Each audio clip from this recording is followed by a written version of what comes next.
Good morning and welcome to the Morning Scoop for Saturday, October 30th. This is your daily Buckeye fix. I'm Tom Orr.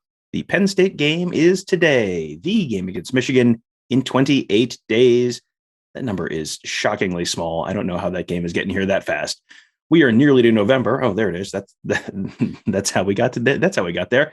We are nearly to November. There are still 4 Big Ten teams in the top 9 of the AP poll. 3 of them are in the Big Ten East, and all of them are playing opponents with enough talent to potentially take them down today. That means with the first college football playoff rankings release coming up on Tuesday, this could be the most important Saturday of the year so far. There was only one person I could think of to talk to on a day this big, but he wasn't available. So I got Buckeye Scoop beat reporter Tony Gerdeman and said, Tony, thank you for joining me. Thank you, Tom, for having me. I'm glad I could be available to help you out. And that's what I'm here for. When your plans fall through, I am the guy that you can call. I have not blocked your number yet, but we'll see how the day goes. The season's not done yet. So traditionally noon has always been kind of like this dumping ground for I always think of it as like the Jefferson Pilot games or like every Purdue Illinois game in the history of football has always been played at noon on like ESPN2. But, that has all changed with the emergence of Big Noon Saturday. And so there are a couple of big games at noon today. Let's start with the one in the Western Division, Iowa visiting Wisconsin. Badgers have been really pretty disappointing this year, just 4-3. Iowa is 6-1, but it's Wisconsin who's favored by 3.5, which, we just went through this last week with the undefeated Oklahoma State being a touchdown underdog against Iowa State. So where do you see that, what do you see that makes you think Wisconsin can maybe, win this game against Iowa? I guess the fact that their defense is outstanding. And they're on a 3-game winning streak. They shut out Illinois. And as we know, Illinois is no joke. Just ask James Franklin. They beat Army. They went to Purdue and won as favorites. And so maybe Wisconsin is rounding into the expectations that people had for them, even though they're really not. They still can't throw the ball. The offense isn't explosive, but the defense, I think, is doing enough now to where there's some confidence. I also think the fact that they're playing an offensively challenged opponent in Iowa, it's at Wisconsin. This is basically a pick 'em. It's 3.5 points for Wisconsin. So, it's 3 points for the home field advantage. So I think this is a home thing. The lack of respect for Iowa's offense versus Wisconsin's defense, even though Wisconsin's offense still has to play against Iowa's defense. So if you're asking which side has the advantage, I don't know that there is an advantage. I think maybe you just, let's just go with the home field advantage and see what that gets us. First 1 to 8 wins. It's going to be a doozy. And the over under here is 36.5, which, if you have been paying attention to over unders for a while, that is crazy low. That might be the lowest number I can remember seeing in years. Talk me into the fact that they even get there. Talk me into the overhitting on 36.5 today. Yeah. Tell me how many interceptions are either returned for touchdowns or thrown and interceptions that provide a short field. Like how many short fields? They're going to need both teams are going to need some short fields, and both defenses are facing quarterbacks who can give them some short fields. But if the Jim Tressel thing, as long as every possession ends in a kick, if every possession ends in a kick here, I don't know where they get to 36.5 points, because most of those possessions are going to be punts. And those punts usually end up on the opponent's, 30-yard line or whatever. So now you're asking 70 yards for a touchdown. And I don't know how many 70-yard drives either of these two teams have, because the more you ask of them, the more you're going to be asking of these quarterbacks who throw interceptions like it's part of the job description. And I promise you, it's not. You're not supposed to do that, but they're doing it. I think Graham Mertz has 2 touchdown passes and 7 interceptions this year. Spencer Petras for Iowa, I don't know offhand his numbers, but I know he's thrown some bad interceptions and will likely do the same. I guess, how Ohio State, Michigan is yards per carry. That determines who wins. Tell me who throws fewer interceptions and where those interceptions occur. And I think I'd have a pretty good idea of how this game is going to go just by looking at that number and field position. It does feel like this is going to be a real field position game and a lot of punting and Set yourself up with, if you do get a turnover right where the ball is, you're at least in field goal range. So your offense doesn't have to do literally anything. Spencer Petras, 9 touchdowns, 6 interceptions so far this year, after going 9 touchdowns, 5 interceptions last year. So not ideal, not strictly speaking what you want. Elsewhere in that West Division, I think everyone's kind of written Minnesota off. They lost to Ohio State week 1, and then they had that like bizarre loss to Bowling Green that is just looking stranger and stranger as the season moves along. But if Iowa loses and the Gophers win at Northwestern at 3:30, both of which are like entirely possible, Minnesota would be all alone in first place in the West. And, they still have to play at Iowa November 13th. They have the Paul Bunyan Axe game at home against Wisconsin to close the year. I'm going to ask you to do the impossible. Tell me how you see the West shakes out. Who from the West gets to Indianapolis? Thinking about the West does give me the shakes, Tom. And I don't know how the tiebreakers would end up working, because I do expect Minnesota should win at Northwestern. They should beat Illinois at home. Then they go to Iowa, and I would expect Iowa to win that. And now you have a 3-way tie, I guess, with assuming Wisconsin beats Iowa this week with those 3 teams. But then Minnesota having Wisconsin on the schedule to end the season, if they beat Wisconsin, then they've, I don't know all of the tiebreakers, Tom. You're asking me the impossible.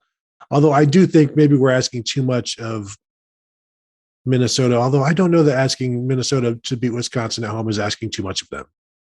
I don't think so. I mean, who in the West is so invincible that it's like, well, certainly no one is going to beat them on the road. Nobody. And so I guess you should just win your home games, try to get one on the road. And I'd be interested to see what that shakes out to be in terms of if those 3 teams all end up, say, 7-2. What does that mean? What does that look like? Where are the tiebreakers? What is that 3rd tiebreaker? What is that 4th tiebreaker? And does it all just come down to like CFP rankings? And is that Iowa, since Wisconsin is not ranked and Minnesota isn't ranked, and can they catch and pass? And I don't know. I've never, Tom, I don't know if I've ever really looked up Big Ten West tie-breaking situations. Haven't really had to look up too many Big Ten East tie-breaking situations either over the years. No, and one of my favorite new Twitter accounts, the Sickos Committee, which is at Sickos Committee, which if you remember the Sickos meme with the guy looking in the window going, yes, ha, ha, ha, yes. That's, they tweeted that there's a way that there could be a 6-way Big Ten West tie with every team at 4 and 5 in the conference. I don't really have a ton of rooting interest in college football at this point. But man, I want that to happen. I want a 6-way 4 and 5 tie like that. The old scenario where every ACC coastal team goes 4 and 4, and it's like every year it's mathematically in play, and then it finally falls through. I think that's better. I think a 6-way tie at 4 and 5, it would be the most Big Ten West thing. That's enough talk about that's enough sickos talk. Let's talk about the east side of the conference. Top 4 teams in the division all start what is basically a round robin over the span of the next month. The first one of those games is today at noon. Michigan about a 4-point favorite again over Michigan State. I mean, to me, my biggest take on this is it feels like it should be relatively low scoring. I would feel so much better about Michigan State if that Indiana game had gone a different way for the Spartans and it wasn't a 15-10 thing, because I had more faith in the Michigan State offense, thinking they could do some more things and do some damage. And then you see them kind of held in check, and Kenneth Walker, I think, went for like 86 yards. Peyton Thorne, I believe he was held under 200 yards. And really, as I've said, to me, they're the second best offense in the Big Ten. And I don't think the second best offense in the conference should be shut down the way they were, which lends me to the idea that it could happen again. And Michigan's defense isn't great, but for some reason, and maybe it's because of scheme, maybe it's because of the Aiden Hutchinson and just a couple of key pieces, they've been able to handle teams. But this will be a different animal. This will be a better offense. How much better? Maybe only slightly, which is kind of the problem if you're trying to talk yourself into taking Michigan State. And, this is something I've been looking forward to all season long. I didn't know it would be like this. And now that it's here, I'm almost a little bit less excited about it after seeing the way Michigan State just kind of came out and flat against Indiana. I don't know. And you did show them some disrespect there, which we know Michigan State fans love. They won 20-15, not 15-10. Sorry. So yes. it was a Much prettier. Or as they say in the Big Ten West, a shootout. If we divide this Michigan State game into 4 units, so you got your Michigan offense, Michigan defense, Michigan State offense, Michigan State defense. Which one are you most confident in? Is going to play well today, and which one is the biggest question mark or the biggest concern for you? Yeah, Tom, that's a good one because I think in a vacuum, the Michigan State offense. But what about the Michigan State defense against the Michigan offense that isn't all that explosive, and they can maybe contain the run better? And the fact that I've chosen both, well, is it the Michigan State offense or is it the Michigan State defense that I have more faith in? And yet I still feel like I'm expecting Michigan to win. It's the kind of the head over the heart type of thing where you've seen the data, Michigan State can do this and can do that, but you just feel like, well, Michigan is still going to overcome it somehow. But I would say which of those 4 groups, I don't think it can be Michigan's offense. I don't think it can be Michigan's defense because of the secondary concerns and the depth and the linebackers being pretty average. And I don't know that it can be Michigan State's defense because I like their offense better than their defense. So I'm going to go offense. But again, I think Michigan State's defense might be able to do some things against this Michigan offense. Yeah, I think the Michigan State defense might be a little underrated right now. I think the Michigan defense might be a little overrated, but I don't know that I have. I wrote this question down and I'm like, I was thinking through it and I'm like, I kept talking myself in circles. It's like, well, I don't really like any of them. I don't hate any of them, but I don't really like, just everything is just like, yeah, that's between a 4 and a 5.5 out of 10. Like any of them, like, yeah, it's all like, yeah. So yeah, that's intriguing to me, and I think related to that, I feel like I'm just changing my mind on this game every time I think about it because I don't really believe either of these teams are as good as the ranking would indicate, but someone has to win. So, all right, give me your score prediction. How does this actually play out? Yeah, that's the face I made too. I know, and I haven't thought about it. I just have to decide. Am I? I've already picked Michigan to lose one. I think I picked them to lose against. I don't even remember anymore. It was a game they should have lost that they won. That doesn't narrow it down all that much, but go on. I think I'm gonna go. Tom, I don't want to. I'm not ready, but I have to be ready. Do I side with what, like the data, the analytics of my own mind, which is substantial, or do I just go with the old Michigan is going to find a way? They've continued to find a way. Breaks go their way. So I guess since I don't see a lot of scoring, I'm going to side with the better special teams, and to me, that is Michigan. And as we've seen, Michigan has never had a special teams gaffe cost them a game against Michigan State. So for that reason, at this moment right now, with the option to change my mind later, I'll say Michigan 27-24, but that seems high, and I don't know. High. Yeah. I feel like Michigan State can maybe score 28 to win, and I don't know that Michigan can score 31. So I'll 27-24. I don't feel great about it. I don't feel great about any of this. The entire show, Tom, I don't like it. Yeah, I think I said 27-23 to someone earlier in the week, Michigan State, and like now I'm kind of thinking maybe it's more 23-20. Like it's just that's a good one. I like that kicking one. Field goals. Yeah. Who though? Michigan State. I think. Okay. 27's a lot. 27's a lot, and yeah, I think that Michigan State defense is feisty, and I think they're going to be able to make Michigan one-dimensional because everyone can make Michigan one-dimensional, and can Michigan State use that and just don't turn the ball over. That's kind of the question. So I just need to have conviction and say, I believe Michigan State. This is what I think of Michigan State. So I'm just going to ride that. But I, for some reason, I can't fully express my faith in Michigan State. I don't know why. It's because they've given you no reason to express your faith in them since basically the Miami game or so. And and I am exactly halfway bought in on each of those teams and not an inch more than that.